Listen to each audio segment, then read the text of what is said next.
Au regard des instances nationales et locales de notre parti, Jean Germain est notre meilleur candidat pour les élections municipales de mars prochain.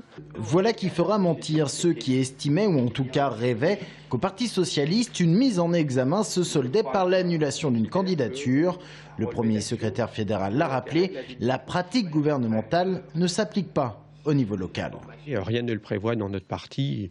Il a pu arriver par le passé qu'au cas par cas, en fonction des personnalités, des élections, il y ait des questions qui se posent. Je le redis aujourd'hui, pour les municipales à Tours, la question ne se pose pas.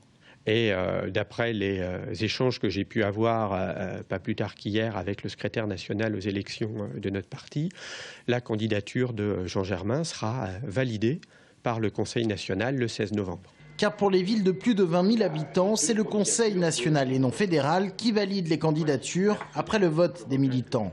Néanmoins, au regard de la situation, Michael Cortot a décidé de convoquer un Conseil fédéral anticipé. Celui-ci devrait intervenir le 14 novembre prochain, soit 2 jours avant le Conseil national.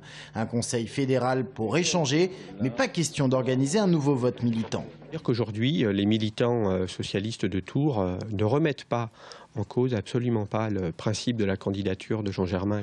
On est surtout sur une demande d'échange et d'éléments aussi de comment répondre aux interpellations, aux questions qui peuvent nous être posées.